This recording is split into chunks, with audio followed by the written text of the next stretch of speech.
छोटे से गांव में रामेश्वर अपनी पत्नी सुहानी के साथ प्यार से रहता था।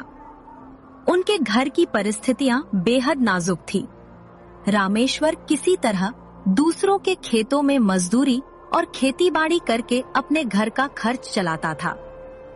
एक दिन जब रामेश्वर काम पर निकलने ही वाला होता है, तभी वह सुहानी को आवाज देकर बुलाता है। अरे भाग्यवान, तुम कहाँ हो? मैं काम पर जा रहा हूँ, जरा बाहर तो आ जाओ। पति की पुकार सुनते ही सुहानी तुरंत बाहर आ गई। सुहानी, मैं काम पर जा रहा हूँ, तुम दरवाजा अच्छे से बंद कर लेना, बाहर बहुत तेज ठंड चल रही है। तुम्हारे पास गर्म कपड़े भी नहीं हैं, कहीं तुम्हें जुकाम ना हो जाए। गरीबी इस कदर बढ़ गई है कि मैं तुम्हारे लिए ढंग का एक गर्म कपड़ा तक नहीं ला पा रहा। यही बात मुझे अंदर ही अंदर खाई जा रही है। कोई बात नहीं जी, बुरे दिन तो हर किसी के जीवन में आते हैं। आप ज्यादा चिंता मत कीजिए, सब ठीक हो जाएगा। और हाँ, आप भी अपना ख्याल रखना। जितना जल्दी हो सके काम निपटाकर घर लौट आना, क्योंकि ठंड दिन ब दिन और बढ़ती जा रही है। हाँ भाग्यवान, ठीक है, मैं जितना जल्दी हो सके काम निपटाकर घर आ जाऊंगा। सच में ठंड दिन ब दिन बहुत बढ़ता जा रहा है। मुझे जितना जल्द हो सके हम दोनों के लिए गर्म कपड़ों का इंतजाम करना पड़ेगा। हाँ जी, ठीक है। आप अब जल्दी निकल जाइए, तभी तो जल्दी लौट भी पाएंगे। मैं आपका इंतजार करूंगी, बस आप अपना ख्याल रखना। ठीक है भाग्यवान, मैं निकलता हूँ। तुम दरवाजा अच्छी तरह बंद कर लेना, और हाँ, अपना ख्याल रखना। ऐसे ही रामेश्वर अपने काम पर निकल पड़ा। रास्ते में चलते चलते रामेश्वर की मुलाकात विकास से हुई। विकास रामेश्वर का बहुत ही अच्छा और पुराना दोस्त था। अरे रामेश्वर मेरे यार, कैसा चल रहा है? भाभी जी बिल्कुल ठीक है ना? और ये बताओ, इतनी ठंड में तुम कहाँ निकल पड़े, वो भी बिना कोई गर्म कपड़ा पहने? ठंड लग जाएगी भाई। अरे विकास, अब तुझे क्या ही बताऊं। ऐसी गरीबी छाई है कि गर्म कपड़े खरीदने तक के पैसे भी जुट नहीं पा रहे। दूसरों के खेतों में मेहनत करके जो थोड़ा बहुत पैसा मिलता है, वो तो घर का राशन लेने में ही खत्म हो जाता है। तेरी भाभी के लिए भी गर्म कपड़े लाकर नहीं दे पा रहा हूँ मैं। यही सबसे ज्यादा दुख खा रहा है। अरे रामेश्वर, तू ज्यादा चिंता मत कर। बुरे दिन सबके आते हैं, लेकिन इसका मतलब ये नहीं कि इंसान हार मान ले। तू तो वैसे भी बड़ा मेहनती है, भगवान जरूर तेरी जिंदगी में फिर से रोशनी लाएगा, ये मैं दिल से कह रहा हूँ। हाँ विकास, अब बस उसी अच्छे दिन का इंतजार है मुझे। और तेरी भाभी को देखकर दिल और भी दुखता है।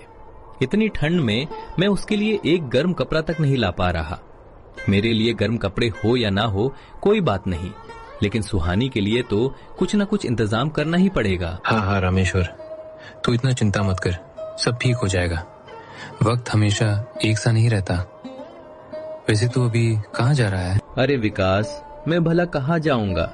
गिरधारी चाचा के खेत में थोड़ा काम था, उसी के लिए उन्होंने बुलाया है। बस वही काम निपटाने जा रहा हूँ। अच्छा, तो फिर तू निकल जा रामेश्वर, जल्दी से काम निपटा कर घर लौट जाना। ठंड बहुत बढ़ गई है। मुझे भी थोड़े काम से बाहर गांव जाना है, मैं भी जल्दी जाकर वापस आ जाऊंगा। सच कहूं तो ठंड का कहर दिन ब दिन बढ़ता ही जा रहा है। ऐसा कहकर दोनों अपने अपने काम की राह पर चल पड़े। रामेश्वर सीधे गिरधारी के खेत पर पहुंचकर काम में लग गए। गरीबी ने उन्हें मजबूर कर दिया था कि इतनी कड़ाके की सर्दी में भी बाहर निकले, पर ठंड इतनी तीखी थी कि वह कांप कांप कर मुश्किल से काम कर पा रहे थे। ठंड तो हद से ज्यादा बढ़ती जा रही है।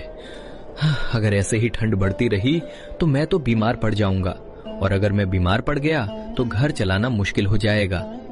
ऊपर से सुहानी की चिंता अलग है, उसे ढंग के गर्म कपड़े तक नहीं दे पा रहा हूँ। समझ नहीं आ रहा अब क्या करूँ। हे भगवान, आप ही कोई रास्ता दिखा दीजिए। ऐसे ही अपने आप से बातें करते करते रामेश्वर फिर से काम में लग गया। उसने ठंडी हवा की परवाह किए बिना तेजी से अपना काम निपटाया, और जैसे ही काम खत्म हुआ वो फौरन घर की तरफ निकल पड़ा।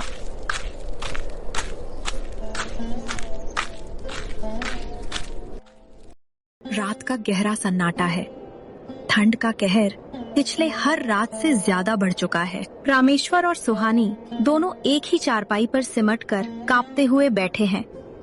तभी धीरे से सुहानी बोली, आजी सुनते हो, अगर ठंड ऐसे ही बढ़ती रही ना तो हालात और मुश्किल हो जाएंगे। आपको इतनी कड़ाके की ठंड में मैं कैसे काम पर जाने दूं? आज पूरे दिन जमती हुई हवा में काम करके आए हो। आपका चेहरा तो अभी पूरी तरह लाल पड़ गया है। कहीं बुखार ना चढ़ जाए, नहीं तो हालत और बिगड़ जाएगी। भाग्यवान, मैं क्या करूं? काम छोड़े बिना तो घर किसी तरह चल ही नहीं सकता। घर का राशन भी लाना है। ऊपर से ठंड का कहर हर दिन बढ़ता जा रहा है। अगर जल्दी से गर्म कपड़ों का इंतजाम नहीं कर पाया तो हम दोनों ही बीमार पड़ जाएंगे। आज तो किसी तरह गिरधारी चाचा के खेत का काम निपटा दिया और कल भोलाराम चाचा ने बुलाया है। बस देखते हैं कल कितना मेहनताना मिलता है, उसी पर आगे का सहारा टिका है। हाँ जी, आपकी बात भी सही है। पता नहीं भगवान हमारी कैसी परीक्षा ले रहे हैं। एक तरफ ठंड और दूसरी तरफ गरीबी। अरे भाग्यवान, तुम इतनी चिंता मत करो। मुश्किलें तो हर किसी के जीवन में आती ही हैं। इसका मतलब ये नहीं कि हम रुक जाएं, आगे बढ़ना ही पड़ता है। यही जीवन का रास्ता है। और सुनो भाग्यवान, एक दिन भगवान जरूर कोई न कोई चमत्कार करेंगे। बस हमें हिम्मत नहीं हारनी चाहिए। आपने बिल्कुल ठीक कहा जी। लेकिन देखिए, आप तो बहुत कांप रहे हैं। चलिए मेरे साथ रसोई में चलिए। मैं अभी खाना बनाती हूँ और आप चूल्हे के पास बैठ जाइए। आग की गर्मी से आपको थोड़ी राहत मिल जाएगी। ऐसे ही ठंड से बचने के लिए दोनों रसोई में चले गए। उन्होंने चूल्हे पर खाना चढ़ा दिया और फिर धीमी धीमी आग की गर्मी में चूल्हे के पास बैठकर राहत महसूस करने लगे। भाग्यवान, अब जाकर थोड़ी राहत मिली। इस कड़ाके की ठंड में चूल्हे की आग के पास बैठकर जो सुकून मिलता है वो और कहीं नहीं मिलता।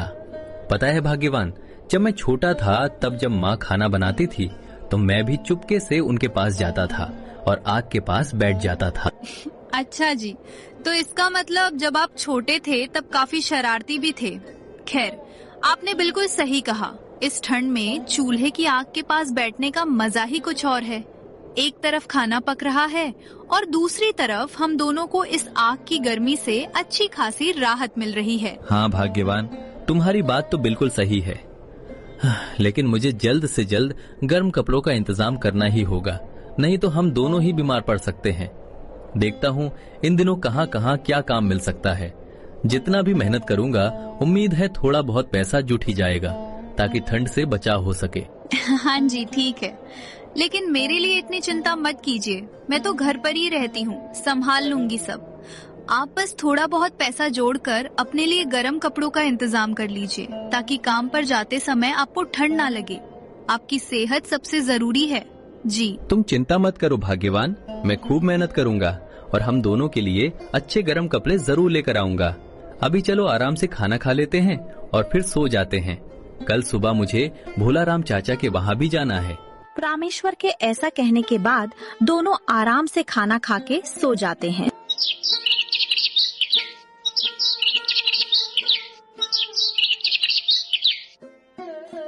अगली सुबह रामेश्वर जल्दी उठकर भोलाराम के घर के लिए निकल पड़ा। ठंड कम होने का नाम ही नहीं ले रही थी, बल्कि दिन ब दिन अपना कहर और भी ज्यादा बढ़ाती जा रही थी।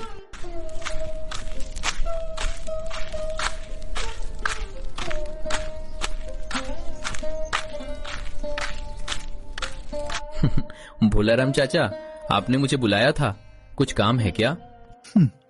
हाँ रामेश्वर बेटा, काम तो बहुत है। मैं तो यहाँ बैठकर तेरे ही इंतजार में था। लेकिन रामेश्वर, इतने कड़ाके की ठंड में तू ऐसे ही चल पड़ा। तुझे ठंड नहीं लग रही क्या?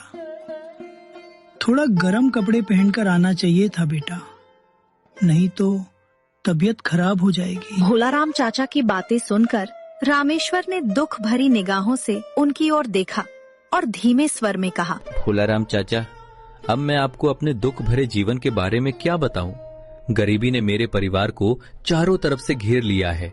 चाहे जितनी मेहनत कर लूं, ये गरीबी पीछा छोड़ने का नाम ही नहीं ले रही।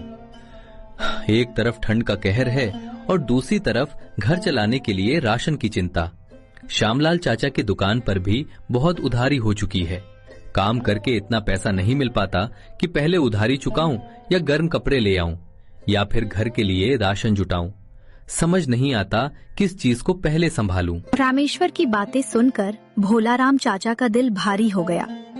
वह खुद बहुत दयालु इंसान थे, इसलिए उन्होंने तुरंत ही रामेश्वर की ओर देखकर कहा, बेटे रामेश्वर, तेरी बातें सुनकर मुझे बहुत दुख हुआ। मैं तेरी सारी परेशानियां तो दूर नहीं कर सकता, लेकिन इतना जरूर करूंगा कि आज जो काम तू मेरे यहाँ करेगा, उसकी मजदूरी से तू अपने लिए और अपनी भाग्यवान के लिए गर्म कपड़े ले जाना।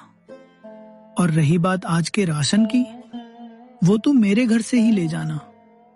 बेटा, अगर ऐसे बिना गर्म कपड़ों के काम करता रहेगा तो बीमार पड़ जाएगा, और अगर तुझे कुछ हो गया तो घर में राशन पहुंचाना और भी मुश्किल हो जाएगा। भोलाराम चाचा की बातें सुनकर रामेश्वर के चेहरे पर खुशी झलक उठी और उसने कहा, भोलाराम चाचा, आपका बहुत बहुत शुक्रिया। आपने मेरे लिए इतना सोचकर बोला, ये मेरे लिए बड़ी बात है। अच्छा चाचा, अब आप बताइए आज क्या काम करवाना है। रामेश्वर बेटा, आज तुझे मेरे सब्जी के खेत से सब्जियां तोड़नी है, और इस बार मैं भी तेरे साथ खेत में चलूंगा। इसलिए ज्यादा देर ना करते हुए हमें अभी ही खेत की ओर निकल जाना चाहिए। ठंड बहुत है, तुझे भी जल्दी घर भेजना होगा। भोलाराम चाचा की बातें सुनकर रामेश्वर ने सहमति में सिर हिलाया और फिर दोनों साथ साथ खेत की ओर चल पड़े।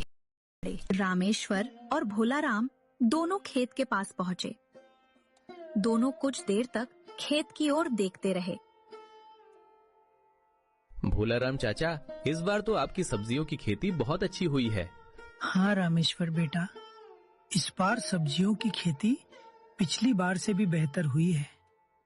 मेहनत करके जब खेत यूं हरा भरा दिखाई देता है ना, तो दिल को बहुत सुकून मिलता है बेटा। हाँ चाचा, बात तो बिल्कुल सही है।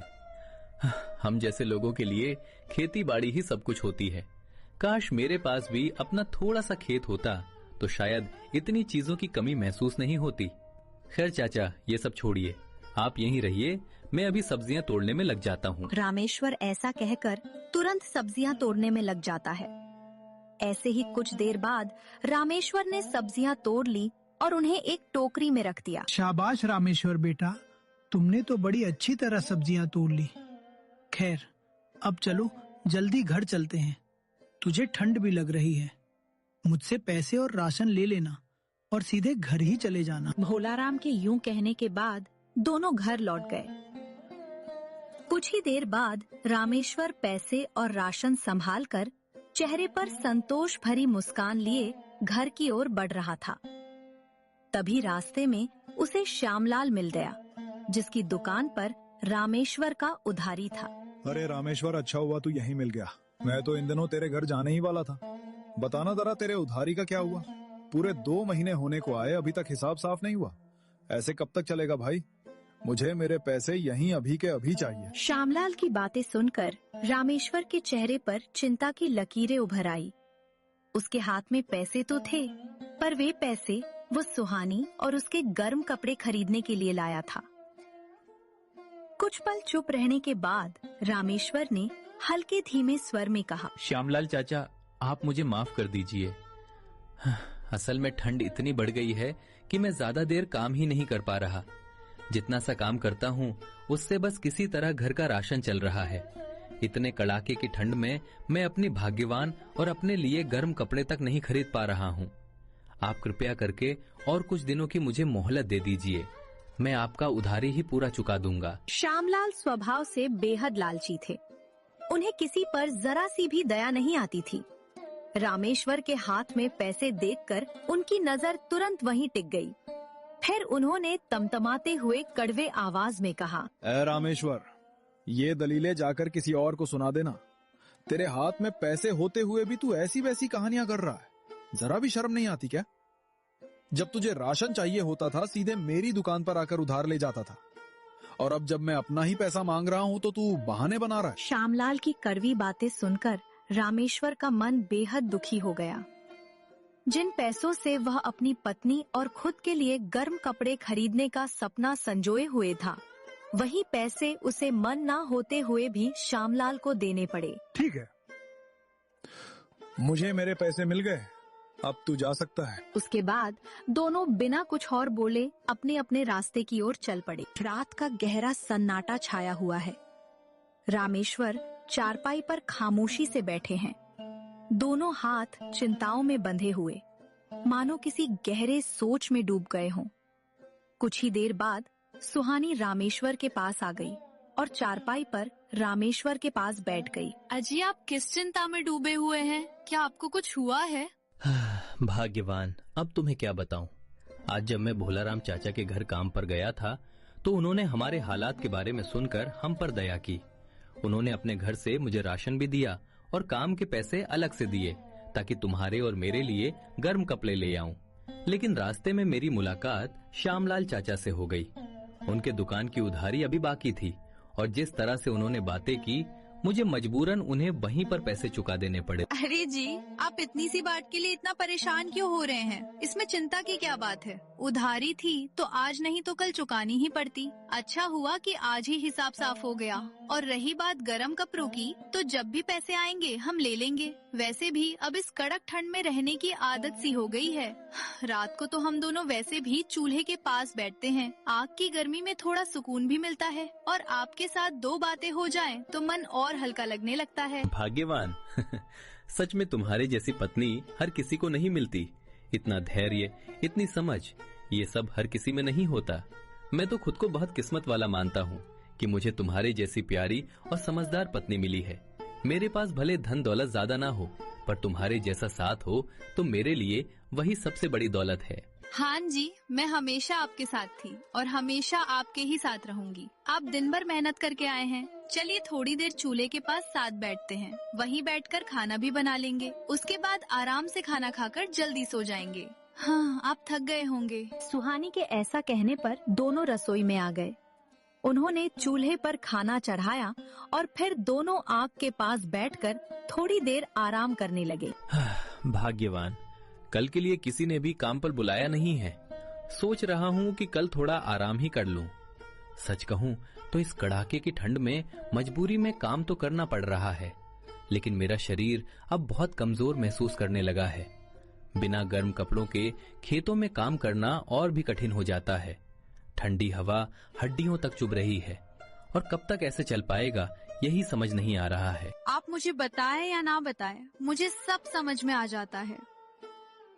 इस ठंड में घर के काम करना ही मुश्किल हो जाता है, तो ठंडी हवा में खेत पर काम करना कितना कठिन होता होगा मैं अच्छी तरह जानती हूँ। अगर कल कहीं काम नहीं है तो थोड़ा आराम कर लेना ही ठीक रहेगा। लेकिन सुनिए, आप हमेशा मेरे बारे में सोचते रहते हैं। कभी कभी अपने लिए भी सोच लिया कीजिए। अपने लिए कुछ गर्म कपड़ों का इंतजाम कर लीजिए ताकि काम पर जाते समय आपको तकलीफ ना हो। आपको यूं ठिठुरते हुए खेत पर जाते देखना मुझे बिल्कुल अच्छा नहीं लगता। कोशिश तो मैं कर ही रहा हूँ भाग्यवान, पर मैं क्या करूँ, किस्मत जैसे कभी साथ ही नहीं देती। हाँ, आज कितने सपने लेकर भोलाराम चाचा से पैसे और राशन लेकर घर लौट रहा था, लेकिन किस्मत को शायद यही मंजूर था कि श्यामलाल चाचा की उधारी आज ही चुका दूं। अब तो कल के लिए भी कोई काम नहीं है। समझ नहीं आता भगवान मेरी किस बात की परीक्षा ले रहे हैं। दिल में बस यही डर लगा रहता है कि कहीं मैं तुम्हें और घर को संभालने में कम न पड़ जाऊं। आप बेकार की बातें सोच रहे हैं। मेरी मानिए, अच्छा ही हुआ कि कल कोई काम नहीं है। अब आप कल पूरे दिन आराम कीजिए और चाहें तो दिन भर इस चूल्हे के पास बैठकर गर्मी ले सकते हैं ताकि आपका शरीर थोड़ा संभल जाए। और सुनिए, ये सब बातें बार बार खुद से मत कहा कीजिए। आप हमेशा अपने बारे में इतनी चिंता जताते हैं और सच कहूँ तो मुझे बिल्कुल अच्छा नहीं लगता आपको ऐसा टूटता सा देखकर। अभी इन फिजूल की बातों को छोड़िए और थोड़ा सुकून से बैठिए।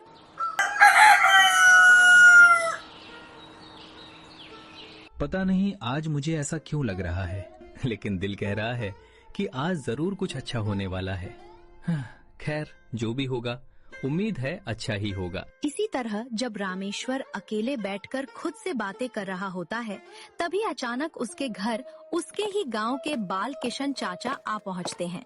अरे बाल किशन चाचा, आप आइए ना, बैठिए। रामेश्वर के ऐसा कहने पर बाल किशन चाचा चारपाई पर बैठ गए और बोले, रामेश्वर, अच्छा हुआ आज तू मुझे घर पर ही मिल गया। दरअसल मेरे खेत पर थोड़ा काम था, बीज बोने का वक्त भी हो चुका है, इसलिए मैं तुझे बुलाने ही आया था। ये तो और भी अच्छा हुआ कि तू घर पर मिल गया।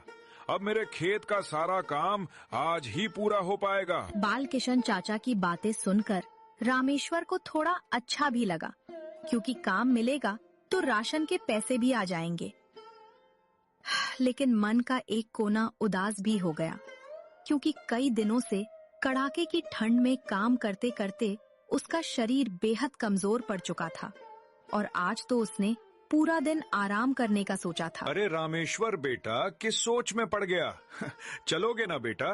दरअसल बालकिशन चाचा, आप तो जानते ही हैं कि मेरे घर की हालत इतनी अच्छी नहीं है। कई दिनों से इस कड़ाके की ठंड में बिना गर्म कपड़ों के काम करते करते मेरा शरीर काफी कमजोर हो गया है, इसलिए आज मैंने पूरे दिन आराम करने का सोचा था। तेरी बात भी सही है रामेश्वर बेटा, लेकिन तू चिंता मत कर। काम ज्यादा नहीं है, बस थोड़ा सा हिस्सा बाकी है। 2-3 घंटों में आराम से हो जाएगा। और अगर आज ये काम पूरा हो गया तो मैं कल बीज भी लगा पाऊंगा। इसी दौरान रामेश्वर और बालकिशन चाचा की बातें चल रही होती हैं कि तभी सुहानी वहाँ आ जाती है। अरे बालकिशन चाचा, आप कब आए? और आप कैसे हैं चाचा? बेटी, मैं तो ठीक हूँ। दरअसल मेरे खेत में 2-3 घंटे का थोड़ा सा काम बाकी है।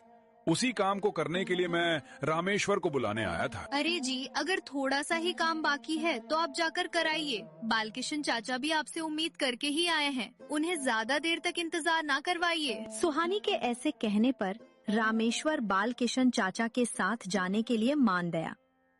उसके बाद दोनों खेत की ओर चल पड़े। कुछ देर बाद रामेश्वर और बालकिशन चाचा खेत के किनारे पहुंच गए, जहां हल्की ठंड के बीच काम शुरू करने की तैयारी हो रही थी। तो रामेश्वर बेटा, तुम यहाँ खेत का जो थोड़ा बहुत काम बचा है उसे आराम से पूरा कर देना। मैं अभी बीज लाने बाजार जा रहा हूँ। तुम काम खत्म करते ही सीधे घर चले जाना। ठंड बढ़ रही है। और हाँ, तुम्हारे पैसे मैं तुम्हें कल दे दूंगा। ठीक है बालकिशन चाचा, आप निश्चिंत होकर जाइए। मैं यहाँ का काम ध्यान से पूरा कर दूंगा, आप बिल्कुल चिंता मत कीजिए। उसके बाद बालकिशन चाचा वहाँ से चले जाते हैं और रामेश्वर अपने काम में लग जाता है। ऐसे ही जब रामेश्वर दूसरी ओर कुदाल चला रहा था, तभी अचानक टक की आवाज आई, जैसे कुदाल किसी पत्थर से टकरा गई हो। रामेश्वर ने हैरानी से कुदाल एक तरफ रखी और ध्यान से जमीन को देखा। कुछ ही क्षण बाद उसकी नजर 2 चमचमाते सोने के टुकड़ों पर पड़ी। यह देखकर रामेश्वर की खुशी का ठिकाना नहीं रहा। वह मुस्कुराते हुए बोला, हे ऊपर वाले, आपने तो आज सचमुच चमत्कार कर दिया। सुबह से ही मन में एक अजीब सी उम्मीद थी कि कुछ अच्छा होने वाला है और आपने वो पूरा कर दिया। बालकिशन चाचा का भी भला हो, जिनके कहने पर मैं आज काम पर आ गया। आपका लाख लाख शुक्रिया ऊपर वाले, आपने मेरी किस्मत ही बदल दी। ऐसे ही उस दिन रामेश्वर के जीवन में मानो एक बड़ा चमत्कार हो गया। उन सोने के टुकड़ों की वजह से उसके घर की हालात धीरे धीरे सुधरने लगी। जो चीजें पहले कमी के कारण अधूरी रह जाती थी, वे अब पूरी होने लगी।